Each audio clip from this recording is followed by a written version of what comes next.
21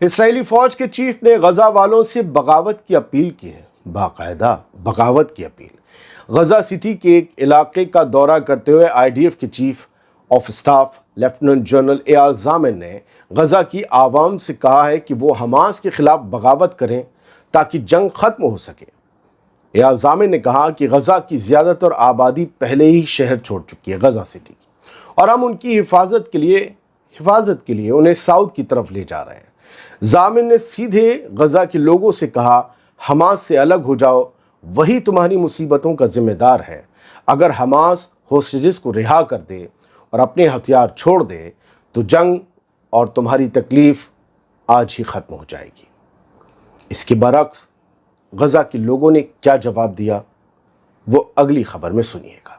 اسرائیلی فوج غزہ کے لوگوں سے حماس کے خلاف بغاوت کرنے کی اپیل کر رہی ہے، لیکن غزہ سٹی کے دل السرایا اسکوائر میں کل ہزاروں فلسطینیوں کے ایک ساتھ کھڑے ہونے کی ایک تصویر سامنے آئی، جو اسرائیل کی بمباری اور دھمکیوں کے باوجود اپنے محلوں، اپنے شہر کو چھوڑنے سے انکار کر رہے ہیں۔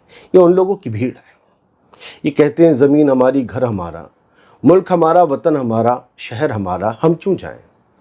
قدس نیوز نیٹ ورک لکھتا ہے وہ اپنے شہر میں ڈٹے ہوئے ہیں، وہ بے دخلی کو ٹھکرا رہے ہیں اور اسرائیلی حملوں کی تیزی کے بیچ بھی اپنے گھروں میں رہنے کا حوصلہ دکھا رہے ہیں۔ یہی حب الوطنی ہے، یہی وطن سے محبت ہے، اور محبت اسی کو ہوتی ہے جو یا تو مالک ہوتا ہے یا سچا خادم ہوتا ہے۔ اسرائیلی حملوں میں بدھ کو غزہ اسٹرپ میں 80 سے زیادہ فلسطینی شہید ہو گئے۔ ان میں سے کم 60 کی موت غزہ سٹی میں ہوئی، کیونکہ سب سے تیز آپریشن وہیں چل رہا ہے۔ غزہ سٹی پر اسرائیل کے حملے لگاتار بڑھتے جا رہے ہیں۔ اسرائیلی فوج نے ان فلسطینیوں کو بھی نشانہ بنایا جو مدد لینے کی کوشش کر رہے تھے، بھوکے تھے۔ نصیریت ریفیوجی کیمپ پر بھی حملہ کیا، جہاں سینکڑوں لوگ پناہ لیے ہوئے تھے۔ خان یونس شہر میں بھی حملے درج کیے گئے۔ ساؤتھ غزہ میں 11 لوگ مدد لینے کی کوشش کرتے وقت مارے گئے۔ لوکل ایمبولنس سورسز کے مطابق رفح کے باہری علاقے الشاکش میں Gaza humanitarian foundation centre GHF کے پاس کم سے کم 3 مدد لینے آئے لوگوں کو اسرائیلی فوجیوں نے گولی مار کر قتل کر دیا۔ یہ سب لوگ امریکہ اور اسرائیل کے بنائے ہوئے مدد کے سینٹر پر مدد لینے آئے تھے، انہیں گولی ملی۔ غزہ کے لیے روانہ ہوئے فلوٹیلا پر ڈرون حملہ ہوا، پھر اس کے بعد اٹلی نے اپنی نیوی کا ایک جہاز بھیج دیا۔ خبر بڑھ گئی ہے، اٹلی کا فریگیٹ فاسن سمندر میں اتر چکا ہے۔ دوستوں خبر سن لیجئے، غزہ تک راحت پہنچانے نکلے انٹرنیشنل فلوٹیلا پر یونانی سمندر یعنی گریس کے سمندر میں ڈرون سے حملہ ہوا۔ کل ہم نے آپ کو بتایا، حملہ آدھی رات کو گریس کے ایک آئلینڈ کے تقریباً 30 ناٹیکل میل دور ہوا، جہاں 50 سول جہاز غزہ کی ناکے بندی توڑنے نکل رہے تھے۔ ان جہازوں پر کئی وکیل، ایکٹیوسٹ، مشہور سویڈش کلائمیٹ کیمپینر گریٹا تھنبرگ بھی موجود تھی۔ مارچ ٹو غزہ گریس کی طرف سے کہا گیا کہ 12 ڈرونوں نے حملہ کیا، 11 جہاز پر اس کا اثر ہوا اور کمیونیکیشن جام ہو گیا، مگر جتنے بھی اس پر سواریاں تھیں وہ محفوظ ہیں۔ فلوٹیلا نے سیدھا الزام اسرائیل اور اس کے ہمراہوں پر لگایا، کہا کہ دھمکیوں سے ڈر کر سفر نہیں رکے گا۔ حملے کے بعد اٹلی کے ڈیفنس منسٹر گوئیدو کروسیتو نے اس کارروائی کی سخت مذمت کی اور اپنی نیوی کا فریگیٹ فاسن فلوٹیلا کی مدد کو روانہ کر دیا۔ فاسن جو ہے وہ جہاز کا نام ہے، فریگیٹ کیا ہوتا بتاتے ہیں۔ اٹلی کا کہنا ہے کہ سب سے پہلے اپنے شہریوں کی حفاظت کی جائے گی اور ہم کریں گے۔ اس میں اٹلی کے لوگ بھی سوار ہیں، آپ کو پتہ ہے۔ فریگیٹ اصل میں ایک میڈیم سائز کا تیز اور ہلکا جنگی جہاز ہوتا ہے۔ اس کا سب سے اہم کام ہوتا ہے دوسرے بڑے جہازوں کو یا دوسرے جہازوں کی حفاظت کرنا۔ یہ سب مرینز کے خلاف، پنڈبیوں کے خلاف لڑائی یعنی اینٹی سب مرین وارفیئر میں بہت کام آتا ہے۔ ساتھ ہی دشمن کے ہوائی حملوں اور میزائلوں سے یا ڈرون سے بھی بچاؤ کرنے کی قوت اس میں ہوتی ہے۔ فریگیٹ عام طور پر بہت تیز اور مینیوریبل یعنی کہ جلدی ڈائریکشن بدلنے والا جہاز ہوتا ہے۔ تو ایک پھرتیلا جہاز، ایک مارک جہاز، ایک خطرناک جہاز اٹلی کی طرف سے بھیجا گیا ہے۔ اب اگر اسرائیل کی نیوی ان جہازوں کو روکنے کے لیے کوئی حملہ کرتی ہے تو اس کی سیدھی ٹکر کیا اٹلی کی نیوی کے اس جہاز سے ہوگی؟ یہ دیکھنا ہوگا۔ بڑھتے ہیں سر آگے۔ سعودی عرب کے سابق انٹیلیجنس چیف پرنس ترکی الفیصل نے بدھ کو کہا کہ دنیا میں اگر کوئی ایک لیڈر ہے جو اسرائیل پر پریشر ڈال سکتا ہے کہ وہ فلسطینیوں پر جاری نسل کشی کی جنگ ختم کرے تو وہ صرف ڈونلڈ ٹرمپ ہے۔ یہ لفظ ان کے ہیں، نسل کشی کی جنگ، سعودی کے سابق انٹیلیجنس چیف، یعنی جینوسائیڈل وار۔ پرنس ترکی نے حالیہ دنوں میں فلسطین کو ملی جو انٹرنیشنل تسلیم ہے اس کا ویلکم کیا اور ان ملکوں سے اپیل کی کہ اب وہ صرف بیان بازی پر نہ رکیں بلکہ آگے بڑھ کر اس فلسطینی ریاست کی حفاظت اور آزادی کو یقینی بنائیں جسے انہوں نے تسلیم کیا کہ بھئی زبان تو بہت چلا لی، قلم بھی بہت چلا لیا، اب ایکشن بھی لو دوست، صرف تسلیم کر کے نہ رہ جاؤ۔ ایران نے ایک سنسنی خیز دعویٰ کیا ہے کہ اس کے پاس اسرائیل کے نیوکلیئر پروگرام سے جڑے اہم دستاویز اور فوٹیج موجود ہیں۔ ایرانی اسٹیٹ ٹی وی نے وہ تصویریں اور کاغذات دکھائے جن میں اسرائیلی سائنٹسٹ کے پاسپورٹ، ملٹری سائٹس کی لوکیشن اور یہاں تک کہ ڈیمونا ری ایکٹر کے اندر سے شوٹ کی گئی فوٹیج بھی شامل ہے۔ یہ ایک بے حد بڑا دعویٰ ہے، بے حد بڑی خبر ہے دوستو۔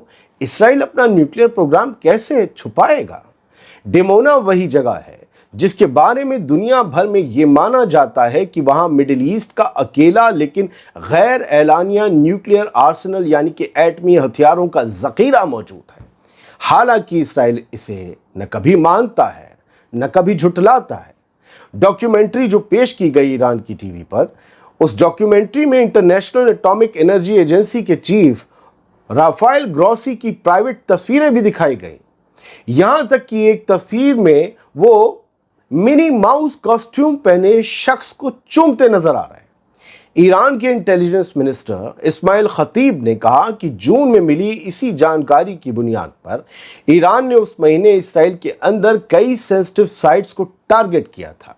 ایران پہلے بھی دعویٰ کر چکا ہے کہ جنگ سے پہلے ہی اس کے پاس ہزاروں کلاسیفائڈ اسرائیلی دستاویز پہنچ چکے تھے جن میں نیوکلیئر اور ملٹری سائٹس کی ڈیٹیل بھی شامل ہے۔ مجھے لگتا ہے یہ خبر اتنی بڑی ہے کہ اس پر ایک بڑا سا شو الگ سے بنانا پڑے گا۔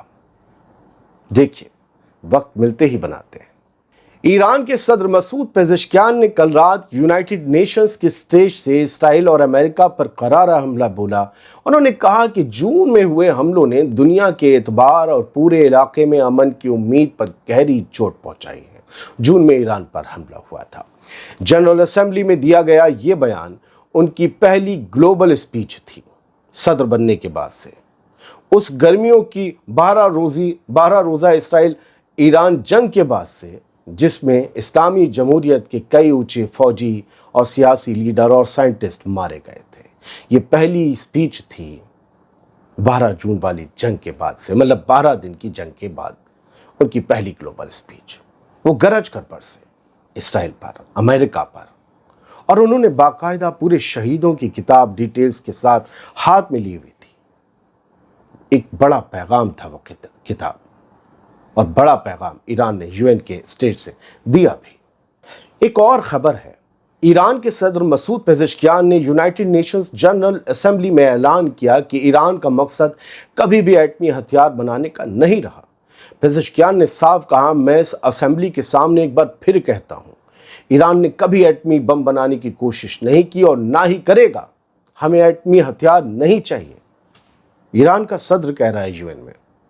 ایرانی صدر نے برٹن، فرانس اور جرمنی یعنی E3 پر سیدھا الزام لگایا کہ انہوں نے امریکہ کے اشارے پر ایران کے خلاف انٹرنیشنل پابندیاں واپس لانے کا پروسیس شروع کیا۔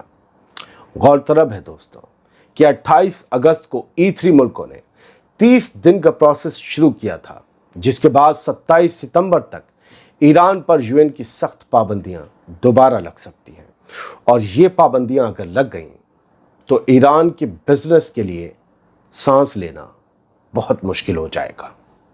امریکی نیوی اور لبنانی نیوی نے حال ہی میں میڈیٹرینین سمندر میں جوائنٹ میری ٹائم پیٹرول یا سنیکت گشت کی۔ امریکہ کی سینٹرل کمانڈ، جسے سینٹ کام بھی کہتے ہیں، اس نے بتایا کہ امریکی اور لبنانی فورسز ٹریننگ اور آپریشنل مدد کے ذریعے مل کر کام کر رہے ہیں تاکہ بہتر تال میل حاصل ہو۔ لیکن اس خبر سے الگ میری سمجھ کچھ اور کہتی ہے دوستوں۔